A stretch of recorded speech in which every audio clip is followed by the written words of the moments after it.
Union for me with Anastacia. Hello. Yes, good to be back to see your cute little face. What I always loved about you, that day we first met when you did the TV show, I mean, fair to say, a lot of singers, one in particular springs to mind who will remain nameless, not the greatest talker in the world, great singer, but you have this exuberant personality, which I'm not surprised you're now doing a show where you talk, which we'll come to in a little bit. But it's amazing to me that anybody that met you would have thought, she's the whole package. She's a personality girl. It's very funny. I've actually heard that so many times. You should be on TV. You should get your show. You should have your own show.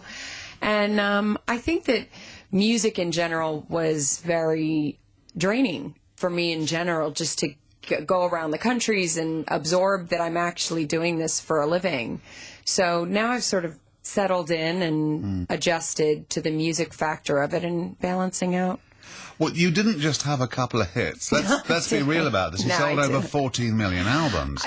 Yeah. So you're talking major rock star here. Yeah, I mean, this is a lot. Quite soon, too. When you think about Blue, who sold 5 million, and you did 14 million, that kind of puts it into perspective. Yeah, it's quite a lot. Then it tailed off. I wasn't sure if obviously you were unwell, but was that the contributing factor to you? No, I actually was exhausted. I went and I got ill, but then I brought another album out and I brought a greatest hits out, and I think after that is when I sort of just evacuated the building for a few years, and the years that I didn't come out musically, music drastically changed, and then decided to change record companies within a moment, and now luckily not with a record company. So are you looking for one? I'm not really, to be honest with you. I don't really need one because I've been recording and I could really put it out, but if one seems to come by and it seems right, I'll say yes. But I'll still do music. I'm doing it now. Well, it's the era of the girl singers, really. I mean, there are so many of them. But the box that you tick for me is the kind of soulful Amy Winehouse territory. Yeah. I mean, now we know that you can take it that R&B way, even more so, which is right up your street. I thought you could have a multi-platinum like that, couldn't you? You know, I'm sure that it is, but there's so much that I'm doing at the present time with the TV show, and I have a single that's out in Russia right now with a Russian artist doing a duet, and I'm doing another duet with a Belgian artist. We have a bunch of dates on sale for the beginning of January, and then I'm doing Here Come the Girls again at the end of this year. So when you go to Belgium and you go to the Netherlands and you go to Europe, Germany, you're known very much as well as the pop star then. Yeah, everywhere really, except America.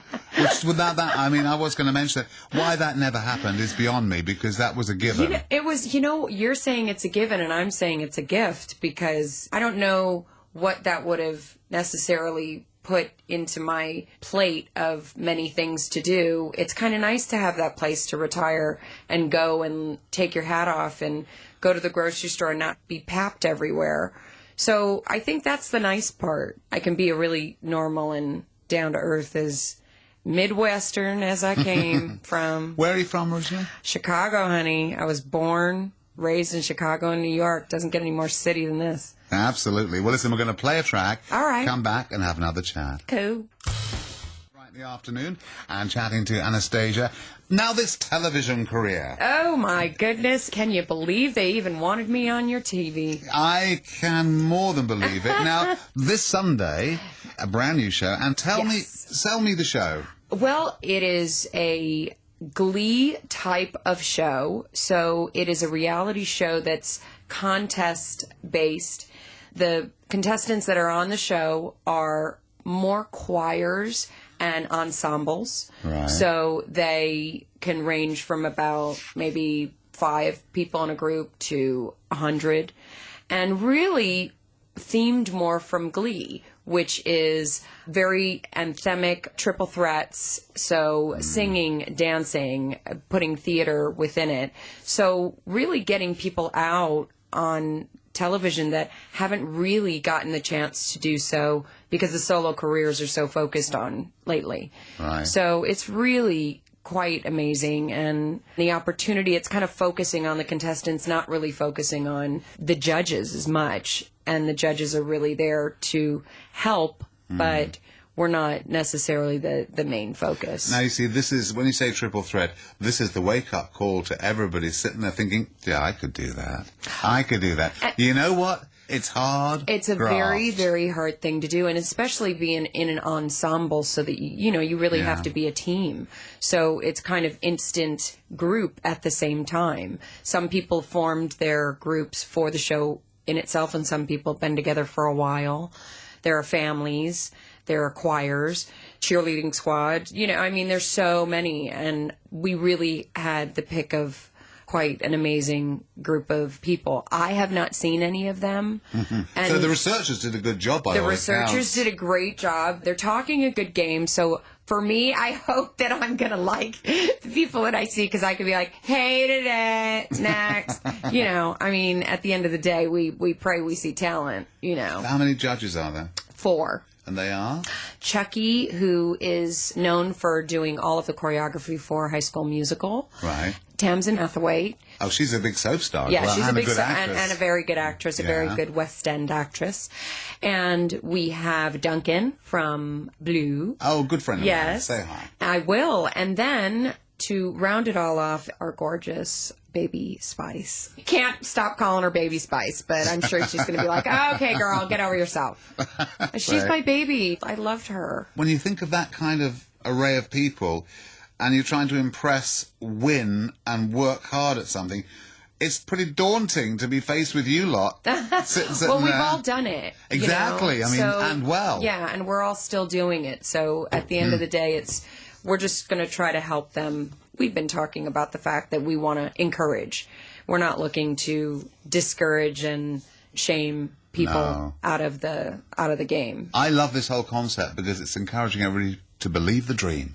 Well, yeah. You can do it. There's nothing you can't do if you believe in it. Yeah, absolutely. Yeah, Absolutely. and I think that, theater is a lot about that. So sometimes the pop world is a little smoke and mirrors, but theater in its true essence, which my mother brought me up in because she was a theater actress to the time. So I think that having been brought up in it, I have this real familiar edge to what being a true performer should be. Yeah. And you push yourself to the limit. You don't just do under the bar, you do above and beyond, and I'm my worst critic, Okay, well, listen, we're going to close the interview with one of your tracks. Really, must you? Well, I was going to ask you, if you really don't want to, we don't have to, but I was hoping you'd pick one of your own favourites, a track that you go, do you know what, I'm really proud of that. I love that record. I think that Left Outside Alone to me was always a very challenging song to sing from the moment I wrote it. Even to this day, it's one of those songs that people, when they talk to me about it, are like, how did you ever sing that song from the lowest to the highest to... I don't know this song. I've got to hear this song. Yes, it's quite a big to-do song, but I like what it stands for. I like what it says. And, I've got to play it. Going to play it. Go ahead. And we wish you luck. So it's Channel 5. Channel 5. This weekend, Sunday. Yep. Don't stop believing. I never will. Okay. Anastacia, lovely to see you Thanks, again. Dale. Bye. Bye.